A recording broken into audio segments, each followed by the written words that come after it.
Hace unos días Nicolás Maduro hizo un anuncio que tomó por sorpresa no solo a analistas, opositores y periodistas, sino también a algunos de sus partidarios. La reanudación del proceso de diálogo y las negociaciones entre Venezuela y Estados Unidos, que en los últimos años han sufrido numerosos vaivenes. Con la larga lista de ardides, trampas y promesas incumplidas del régimen de Maduro, y a menos ya de 3 semanas de las elecciones presidenciales del 28 de julio, resulta muy pertinente preguntarse qué busca realmente el chavismo con este acercamiento que nadie tenía en el radar en este momento y que es sin duda un golpe de efecto previo a los comicios. Antes de esbozar algunas hipótesis, hagamos un breve repaso de las turbulentas relaciones entre ambos países en tiempos recientes. La llegada de Hugo Chávez al poder hace 25 años marcó un giro en la política exterior de Venezuela, reflejada en un distanciamiento progresivo de Estados Unidos y un acercamiento a Cuba y al idolatrado líder de Chávez, Fidel Castro, y a países no precisamente amigos de Occidente, como Rusia, China, Irán y Libia, tanto en lo político y económico como en lo militar y tecnológico. El deterioro de la democracia venezolana, la falta de elecciones transparentes y la sostenida violación de los derechos humanos fueron factores que crisparon aún más las relaciones entre Caracas y Washington. Las alianzas con las naciones mencionadas se incrementaron con Maduro en el poder a partir del 2013. Desde el 2017, el gobierno de Donald Trump comenzó a imponer sanciones económicas contra individuos, instituciones y entidades financieras vinculadas al régimen venezolano. En enero del 2019, meses después de la polémica reelección de Maduro, se produjo el rompimiento de las relaciones diplomáticas. Ocurrió cuando el gobierno estadounidense, junto con otros 50 países, reconoció a Juan Guaidó como presidente interino de Venezuela. El gobierno de Trump amplió las sanciones económicas a todo el sector petrolero venezolano para pugnar por la salida de Maduro. Pero ello no ocurrió y en el 2021, con el arribo de Joe Biden a la Casa Blanca, se relajó un poco esta política de máxima presión.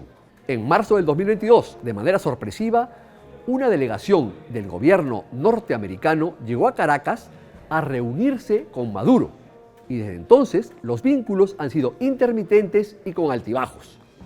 En mayo de ese año, por ejemplo, el gobierno de Biden permitió a la petrolera estadounidense Chevron negociar con la petrolera estatal venezolana PDVSA los términos de posibles actividades futuras en el país llanero. A estas alturas, el chavismo insistía en que la imposición de sanciones económicas era la principal causa de la monstruosa crisis que agobiaba al país y que obligaba al éxodo de millones de venezolanos, olvidando convenientemente la galopante corrupción al interior del régimen, la nacionalización de las empresas y la sostenida deriva antidemocrática del régimen.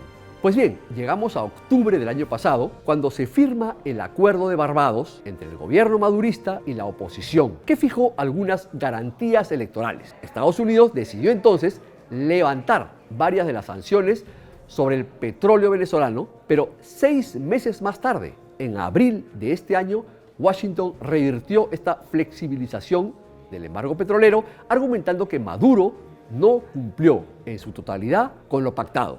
¿Qué cumplió Maduro? Pues el establecimiento de un calendario electoral. ¿Qué no cumplió? Levantar las inhabilitaciones a varios opositores y potenciales candidatos presidenciales, como María Corina Machado, quien arrasó en las primarias opositoras. Pero lo cierto es que sin Machado y con Edmundo González Urrutia como el mayor adversario, las elecciones del domingo 28 se vislumbran como el mayor desafío que el Partido Socialista Unido de Venezuela afronta en sus 25 años de dominio del país. Las encuestas no se muestran precisamente benignas con el chavismo. Y en las últimas semanas, el régimen de Maduro viene cocinando un plato electoral sumamente indigesto. Va a impedir el voto de millones de venezolanos en el exterior. Ha limitado la calidad de la observación internacional de los comicios al retirar, por ejemplo, la invitación a la Unión Europea. Y está persiguiendo y encarcelando a activistas y dirigentes de la oposición. En este complejo panorama llega la reanudación de las negociaciones con Washington. Lo que señalan los partidarios del gobierno es que con este acercamiento se busca legitimar las elecciones a nivel internacional. Otra versión señala que el oficialismo se prepara para el peor escenario, perder los comicios. Y ante ese panorama, tiene que tomar recaudos y negociar un pacto de garantías de no persecución política. Algo así como negociar su salida o encontrar una vía de escape.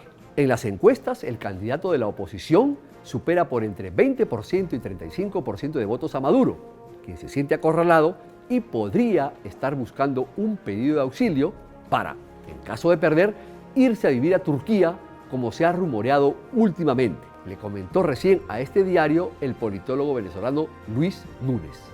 Al margen de cómo sigan las conversaciones, la primera fue virtual entre Caracas y Washington, Estados Unidos es consciente de la dificultad del proceso. Tenemos claro que el cambio democrático no será fácil y que requiere de un compromiso serio. Seguimos comprometidos a apoyar la voluntad del pueblo de Venezuela y un camino hacia la gobernabilidad democrática a través de elecciones competitivas e inclusivas, enfatizó recién en un comunicado el Departamento de Estado.